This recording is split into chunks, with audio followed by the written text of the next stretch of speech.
Picture this, a nation of newly freed people, 1 million strong, standing on the brink of a vast, churning sea, behind them, the thunder of 600 of the world's finest chariots. The dust cloud of a furious army.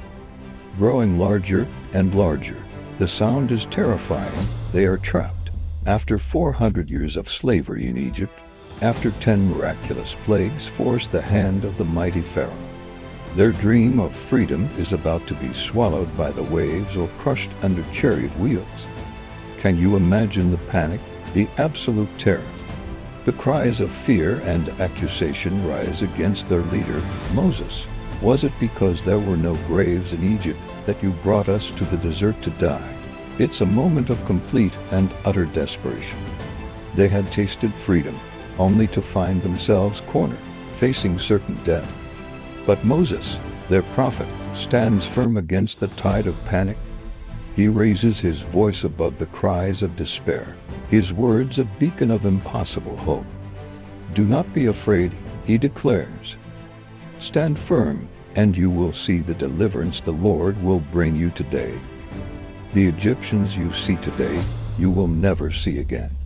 The Lord will fight for you. You need only to be still. Imagine hearing those words. You're watching an army come to destroy you. The sea blocks your only escape, and your leader tells you to just be still, to trust. It's a radical, almost insane command in the face of such imminent danger. What would you do? Would you trust him?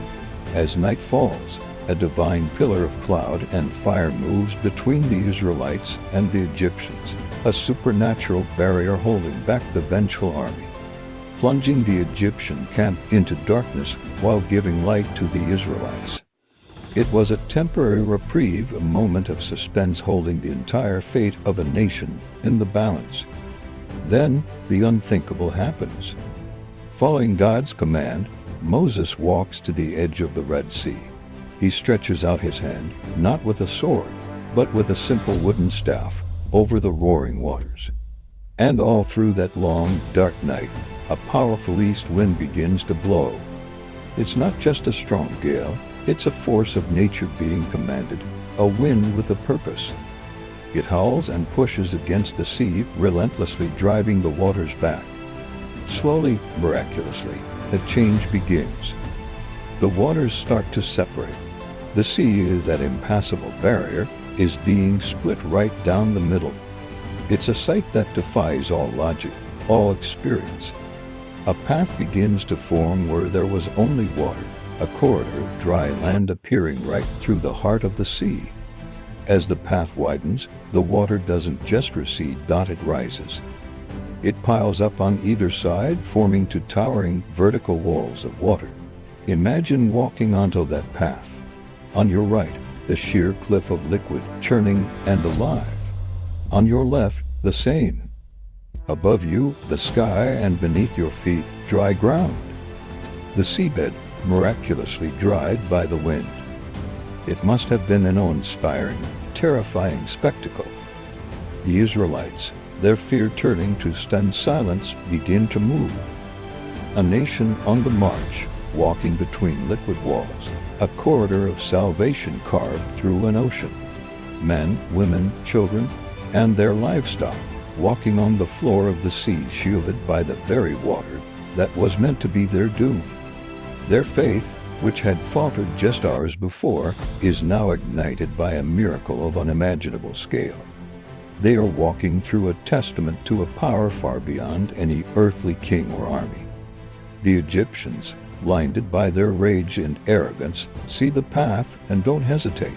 Pharaoh, his heart hardened beyond reason, orders his army to charge. They see it not as a miracle for the Israelites, but as an opportunity for themselves. The chariots, the pride of Egypt, rumble down onto the seabed, their wheels churning up the dry ground in hot pursuit. They thunder into the same miraculous path. Convinced that their prey is within their grasp, they are so focused on their target that they fail to see the true nature of the path they ray on.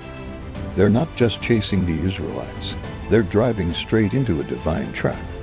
The entire might of the Egyptian military, a force that had dominated the known world, is now packed into this narrow canyon of water, racing towards their own destruction. As the last Israelites step safely onto the opposite shore, the sun begins to rise. A new day is dawning, and with it a new chapter for this fledgling nation. God gives Moses the final command. Once more, Moses stretches his hand out over the sea. The moment his hand extends, the miracle reverses.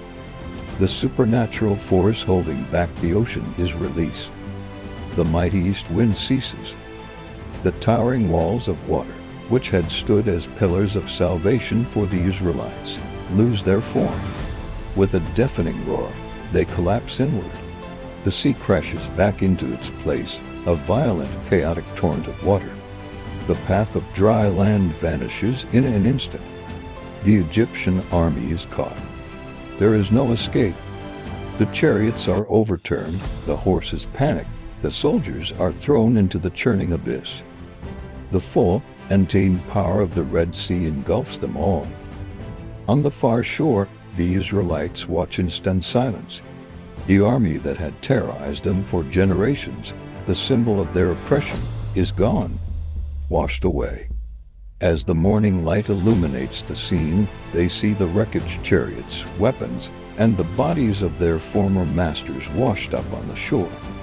The threat is not just defeated, it is annihilated. Their chains are not just broken, they are dissolved. The fear that had gripped them is replaced by an overwhelming sense of awe and gratitude. They are not just safe, they are truly, finally free. They erupt not in cries of terror, but in songs of praise, led by Moses and his sister Miriam, a song celebrating their deliverance. A song that would be sung for generations. A powerful reminder that even when trapped between an army and an impossible sea, hope can carve a path where none exists. This story isn't just an ancient tale. It's a profound message about faith in the face of impossible odds. It shows that sometimes the greatest act of courage is to stand still and trust, even when everything in you wants to run or fight. It's a reminder that the obstacles in our lives, the things that seem like impassable seas, can become the very paths to our deliverance. The story of the parting of the Red Sea demonstrates that what looks like an end can be a new beginning, and that a force for good is always at work, even when we are trapped in darkness.